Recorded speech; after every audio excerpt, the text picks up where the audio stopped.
Assalamualaikum warahmatullahi wabarakatuh. Salam literasi. Nah, di video di channel saya ini saya akan mereview atau mengulas, mengkritik ya bahasanya. Mengkritik atau mereview buku saya sendiri. Judulnya adalah Teacherpreneurship, Konsep dan Aplikasi. Ya. Jadi kita ulas biodatanya buku dulu ya. Judul Teacherpreneurship, Konsep dan Aplikasi. Buku ini diterbitkan CV Pilar Nusantara dan ini sudah edisi yang kedua ya. Edisi yang pertama itu tahun 2018.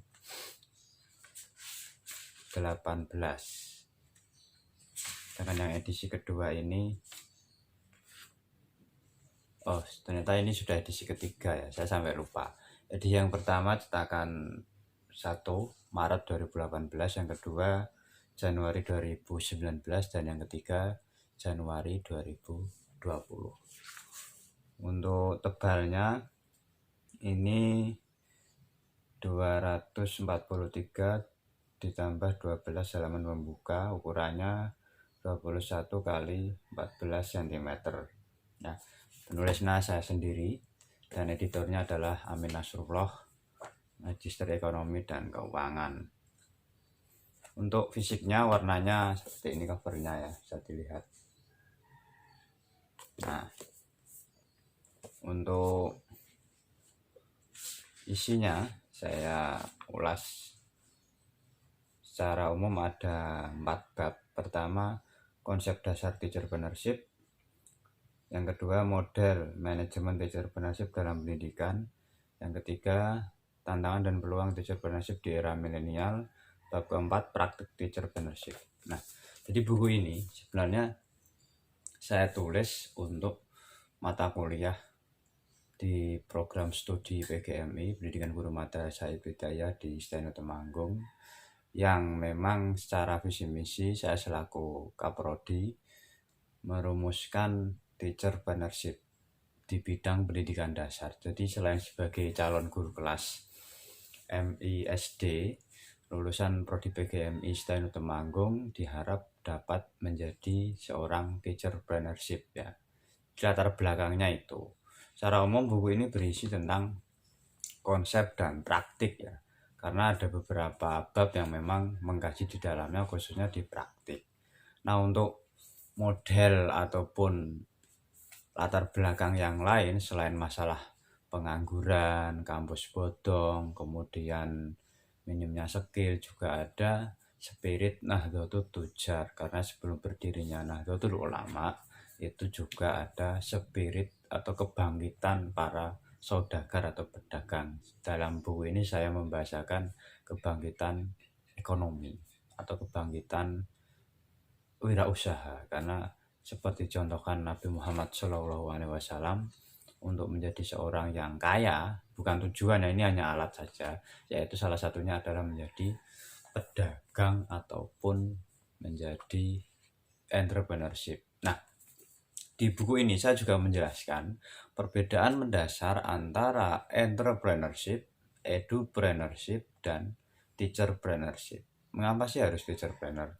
Kalau di kurikulum umum di nasional ya, terutama pasca KBK dan KKNI atau Standar Nasional Pendidikan Tinggi, itu untuk membekali soft skill mahasiswa nanti sebelum lulus menjadi sarjana, maka dimunculkan mata kuliah entrepreneurship, dan ini wirausaha secara umum.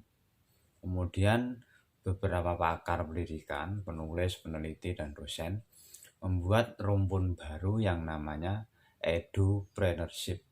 Kalau entrepreneurship memang wirausaha secara umum.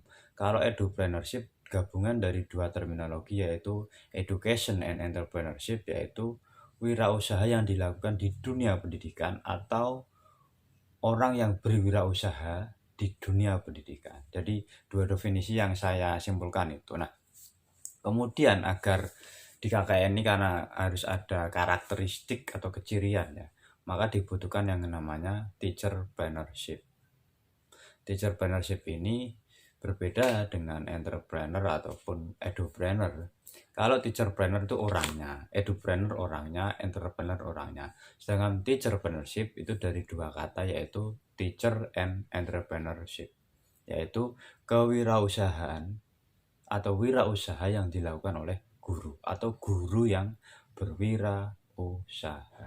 Jadi titik poinnya di situ. Nah, nanti lebih jelasnya bisa Anda baca di sini, karena saya juga membaginya perbedaan arti luas, arti sempit, dan yang paling pokok adalah seorang teacherpreneur itu berbeda dengan edupreneur. Kalau edupreneur ruang lingkupnya itu boleh guru, ya, kepala sekolah, penjaga, tukang kebun, tenaga kependidikan, penjaga perpus, itu boleh berwirausaha. Tetapi itu dalam definisi ini saya menyebutnya adalah edupreneur.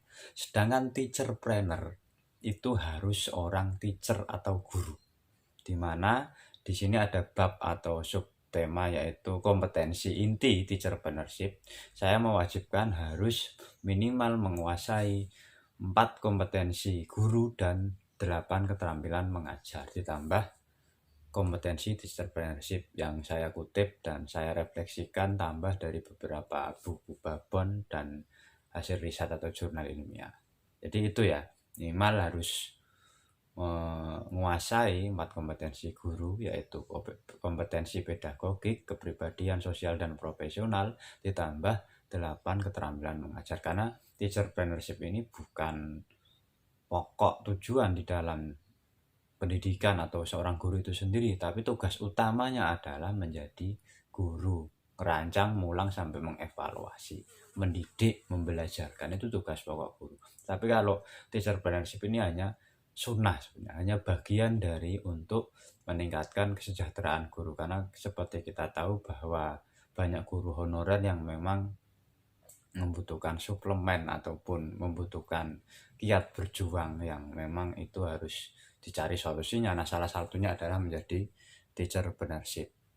Nah, mungkin cukup itu. Lebih jelasnya Anda bisa membelinya, bisa komen, atau bisa yang lain debat juga tidak ada masalah, karena buku ini sudah dijadikan beberapa kampus, ada yang menjadikan skripsi di mahasiswa PAI Steno Temanggung, ada juga mahasiswa pasca dari Malang yang menjadikan rujukan tesis, dan diteliti beberapa mahasiswa ya, terutama dalam rujukan skripsi maupun jurnal ilmiah. Mungkin itu dari saya, kurang lebihnya mohon maaf, dan saya akhiri. Jika ada pertanyaan atau komen silahkan komen di bawah ya. Demikian dari saya, kurang lebihnya mohon maaf. Kami akhiri.